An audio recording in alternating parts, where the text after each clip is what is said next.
क्या चाहते हैं? हम क्या चाहते हैं? हम क्या चाहते हैं? क्या चाहते हैं? वार्ड नंबर 8 को पंचायत के साथ जोड़ो। वार्ड नंबर 8 को पंचायत के साथ जोड़ो। देखिए सर, म्युनिसिपल कमेटी थाना मंडी, हाय हाय। म्युनिसिपल कमेटी थाना मंडी, म्युनिसिपल कमेटी थाना मंडी, म्युनिसिपल कमेटी थाना मंडी। सर, ये प्रोटेस्ट इसलिए हुआ है कि वार्ड नंबर 8 जो म्युनिसिपल कमेटी थाना मंडी में फाल करता है, 2018 में इलेक्शन हुए थे और बाकायदा यहाँ म्युनिसिपल कमेटी वजूद में आई थी। लेकिन दुर्भाग्यपूर्ण बात यह है कि 2018 से लेकर आज 2021 भी अपनी समाप्ति की ओर जा रहा है, लेकिन आज तक कोई भी डेवलपमेंट यहाँ नहीं हुई है। इस पिछले 3-4 साल के कार्यकाल में 1.5 लाख रुपए का एक काम यहाँ मिला था, कब्रिस्तान की फेंसिंग। उसके बाद यहाँ पर हमने लाइटों की डिमांड की, क्योंकि 3-4 मस्जिदें जो हैं वो इस वार्ड नंबर 8 में फाल करती हैं, लेकिन आज तक उन मस्जिदों के अंदर लाइट नहीं लगी। एक दफ़ा हम फिर चिल्लाए, लाइटें लगाई गई यहाँ, लेकिन उन लाइटों के बारे में ये हमें मालूम हुआ कि लाइट एक दिन चली और दूसरे दिन बुझ गई। जब हमने डिपार्टमेंट से रुजू किया तो डिपार्टमेंट ने कहा भाई ये लाइटें ठीक हो जाएंगी। बाद में पता चला कि ये कमीशन पर डायरेक्टर साहब ने जम्मू से लाइटें भेजी हुई थी। और आपको पता है सर, आप तो मीडिया वाले हो, कि कमीशन का माल की दौड़ कहाँ तक होती है। वो लाइटें उतारी गई इन्हीं के डिपार्टमेंट के द्वारा। उसके बाद कहा गया कि हम लाइटें दूसरी लगाएंगे, लेकिन आज तक वो लाइटें नहीं बनी हैं। मैं यहाँ एक सवाल पूछना चाहता हूँ आप मीडिया वालों से कि जब भारत सरकार की ओर से या स्टेट गवर्नमेंट की ओर से कोई ग्रांट आती है, वो ग्रांट अगर वार्ड के 10 वार्ड हों तो 10 वार्डों में इक्वल शेयर क्यों नहीं बांटा जाता है। मैं ये भी मानता हूं कि वार्ड नंबर 8 में जो नेशनल कॉन्फ्रेंस का कैंडिडेट जीता हुआ है, सुना, लेकिन अनकंटेस्टेड वो जीता हुआ है, लेकिन उसे शायद इसलिए नहीं दिया, इग्नोर किया जाता है क्योंकि वो एनसी से ताल्लुक़ रखता है। भाई हम लोग आज आपको एक बात खुले लफ्ज़ों में बता दें, भाई एनसी के तो हम हैं, भले हमें लाइटें मिलें, भले कुछ भी मिले, एनसी को तो हम छोड़ नहीं सकते हैं। अलबत्ता एक क्वेश्चन है हमारे डिप्टी कमिश्नर साहब, जिसकी कोई मिसाल नहीं है। जहां सूरज तुलू नहीं होता है वहां भी अगर डिप्टी कमिश्नर के पांव पड़ जाएं तो मैं यकीन से कहता हूं कि सूरज तुलू होने की तरफ शुरू हो जाता है।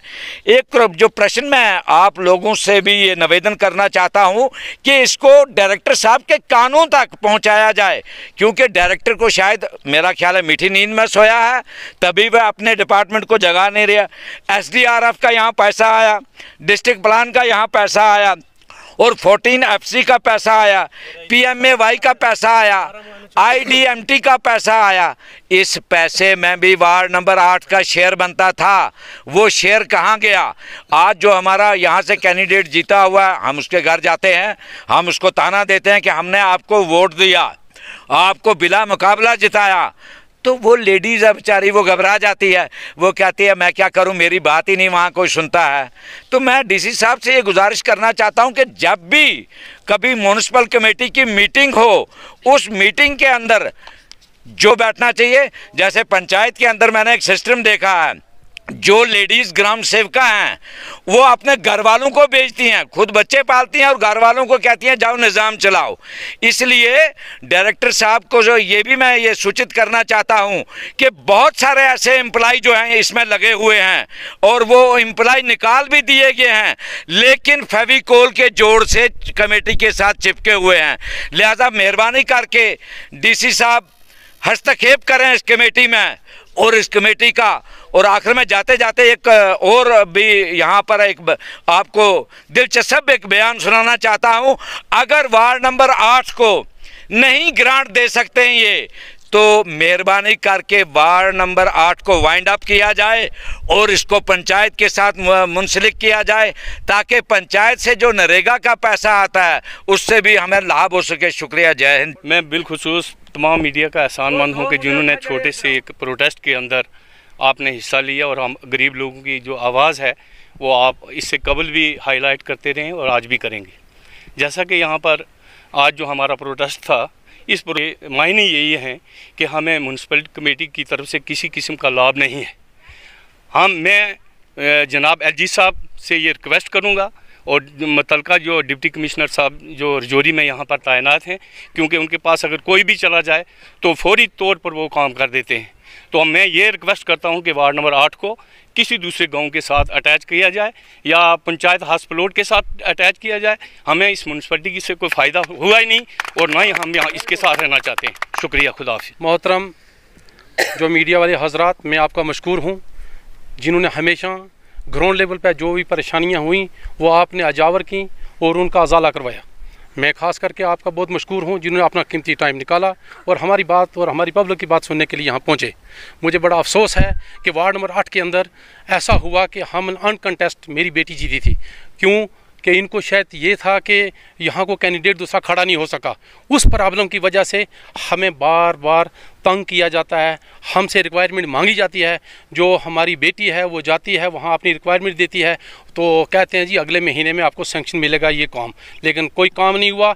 मैं बेहतर यही मानता हूँ और गुजारिश करता हूँ ख़ास करके LG साहब से और डिप्टी कमिश्नर साहब रजौरी से कि जनाब मेहरबानी करके आप इस वार्ड नंबर 8 को पंचायत के अंडर लाएँ ताकि हमारा कम से कम नरेगा के तहत काम हो सके। एक छोटा सा मसला है, डिप्टी कमिश्नर साहब रजौरी जो हैं बड़े इंसाफ वाले और बड़े अच्छे लोग थे, हमें ही उन पर एक भरोसा था। उन्होंने एक स्ट्रीट लाइट्स भेजी हैं, वो लाइट्स भेजी हैं जो सोलर लाइट वो भेजी थी मंदिर मस्जिद और चौकों के लिए। वो काउंसलरों के घरों पे लगी हैं, वो लोगों की चारदीवारी के अंदर खड़ी हुई हैं। लेकिन अफसोस की बात है कि वार्ड नंबर 8 के लिए DC साहब आप ये तहकीकात करें कि वार्ड नंबर 8 के अंदर क्यों नहीं लगी। हमें कहा गया काउंसलर को कि आप वहाँ खड्डा मरवाइए, हम वहाँ लाइट लगाएंगे। हमें खड्डा मारा गया मोइन महलात यहाँ इसमें बर्थपुरी में, लेकिन सर वहाँ लाइट नहीं लगी। मैं गुजारिश करूँगा जितने फंड्स भी आए हैं हमें पता लगना चाहिए ये किस वार्ड किस पैमाने पर वार्ड के साथ तकसीमकारी की जा रही है। हमारे साथ बड़ा धोखा हुआ है। 1.5 लाख का काम हुआ है, फिर 2 लाख का काम कहीं फिर इस महल्ले में आया और उस ठेकेदार को वहाँ भेजा गया कि भाई इसमें 50,000 का हमने बिलों पर लिया है और आप ऐसा करो। 1.5 लाख का काम आया, वो कितने अरसे में आपको 1.5 लाख का काम? 3 साल में 1.5 लाख का काम हुआ है। आप खुद जिस साहब यहाँ चेक करें, कोई काम यहाँ नहीं हुआ है। कागज़ मौजूद हैं, वो काम मौजूद है जो करवाया है। जनाब हमारा काम नहीं हुआ है। हम ये कहना चाहते हैं DC साहब आप तहकीकात करें। अगर यहाँ पर हमारा मुतालबा यही है कि अगर नहीं यहाँ काम हो सकता है, हमें शेयर नहीं मिल सकता है, तो इससे बेहतर हमें नोटिफाइड से निकाला जाए, हमें किसी पंचायत के साथ जोड़ा जाए ताकि हमारा नरेगा के तहत वो काम हो सके। क्योंकि वो बहुत बड़ी जनरल बात है, चलो उसको रहने दो। फिलहाल हम छोटी बात करेंगे नोटिफाइड की।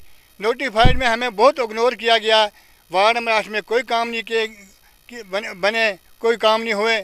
उसके बाद मकानों धन्ना मंडी में छतों के ऊपर मकान बने। हमें कहते हैं ग्राउंड लेवल पर नीचे मकान बनाओ। ना हमें लाइटें मिली हैं, ना हमारा कोई मकानों का काम हुआ। हमें इग्नोर किया जा रहा है। हम किसी के खिलाफ शिकायत नहीं करते हैं, हम अपना हक मांगते हैं। हमें जी सर, वैसे वार्ड नंबर 8 वाले लोगों ने ये एजाज़ किया है कि हमें यहाँ म्यूनसिपल कमेटी की तरफ से कोई बेनिफिट नहीं मिल रहा। उसमें मैं वाज़ा करना चाहता हूँ जनाब कि 2 साल के इस टेन्योर में हमारे पास डिस्ट्रिक्ट प्लान से जो पैसे आते हैं वो उससे 3,50,000 रुपया जो शेयर में मिलता है म्यूनसिपल कमेटी थाना मंडी को। उसमें 13 वार्ड हैं, हर वार्ड मेंबर को इक्वल शेयर दिया जाता है और जो काम वो प्रपोज़ करते हैं उसी के मुताबिक उनके कामों को हम यहाँ से बैठ करके भेजते हैं DC हाउस में और उसके जो पैसे रिलीज़ होते हैं वो काम टेंडर लगता है और रूटीन के मुताबिक होता है। इसी तरह से IDMD में इससे पहले 6 लाख रुपया 7 लाख रुपया और आता रहा है। हमने उसी हिसाब से एयर के हिसाब से जो काम प्रपोज़ किए इलेक्टेड वार्ड मेंबर बैठ के इसमें प्रपोज़ करते हैं और हम उसे वेट करके भेजते हैं। जब वो वेट हो जाता है तो उसके बाद वो काम आते हैं, उसका एस्टिमेशन होती है, टेंडर लगते हैं और ऑन टेंडर बेस पे काम जो है किए जाते हैं। किसी के साथ कोई डिस्क्रिमिनेशन हम नहीं करते और ना इसमें हमें कोई अथॉरिटी है करने की। हमें ऐसा नहीं है। हमने जब रिक्वेस्ट की जनाब DC साहब से कि जनाब हमें यहाँ पर सोलर लाइटें दी जाएँ तो उन्होंने कहा आप वो कितनी रिक्वायरमेंट है। उन्होंने कहा जी हमें एटलीस्ट 20 लाइटें दी जाएँ। अनफॉर्चुनेटली जब वहाँ पर लिखने पे का टाइम आया वहाँ पर अवेलेबिलिटी जो 19 की थी तो उन्होंने हमें 19 लाइटें जो दे दी। हमने वो प्रपोज़ की कि कौन सी लाइट किस जगह लगेगी और वो हमने लेटर जो है वो प्रपोज़ल का वो भेज दिया DC साहब के ऑफिस में। उन्होंने वहाँ से प्रपोज़ल के मुताबिक लाइटें भेजी। अब रही बात ये कि वार्ड नंबर 8 वाली जो लाइट है वो वहाँ पर नहीं लगी है। वो हमारी एक लाइट पेंडिंग है DC ऑफिस में। जब भी स्टॉक अवेलेबल होता है हम वो अब आके हम इसमें यह है कि 2 स्कीमें इससे पहले एक 14th FC आई है और एक माई टोन माई प्राइड है। माई टोन माई प्राइड का काम इस वक्त टेंडर लगा हुआ है, वो ठेकेदार को अलॉट हो चुका है, वो काम ठेकेदार ने स्टार्ट किया हुआ है या अभी वो कर रहा है, वो टेक्निकल वालों से पूछ के मैं आपको क्लियर कर दूंगा क्या है। रहा मसला 14 FC का, वो काम भी टेंडर लगा, तो ठेकेदार ने काम जो है वो टेंडर के हिसाब से किया। अब जितना काम टेंडर पे था, जो टेंडर कास्ट थी उसके मुताबिक उन्होंने काम कर दिया और हमारे से हमने उसकी पेमेंट रिलीज़ कर दी। प्रपोजल उन्होंने भेजा, काम का नामक्लेचर उनके कहने पर रखा गया। हम अपनी तरफ से यहाँ कुछ नहीं करते हैं, यहाँ जो भी होता है कमेटी बैठ के रेजोल्यूशन डालती है और रेजोल्यूशन के मुताबिक जो काम ऊपर होते हैं हम उन्हीं कामों को बैठ करके आगे भेजते हैं और उसी तरह से फंड रिलीज होते हैं। ये बेबुनियाद इल्ज़ाम हैं। हमें अगर किसी को कोई शिकायत है हमारे पास दफ्तर में आए, हम पेपर प्रूफ देंगे उस बंदे को कि हमारे पास फंड इतने ही रिलीज़ होते हैं जो हम आपको डिस्ट्रीब्यूट कर देते हैं। पास कि हमको डिस्क्रिमिनेशन करें, एक को ज़्यादा दें दूसरे को कम दें, ऐसा कुछ नहीं है।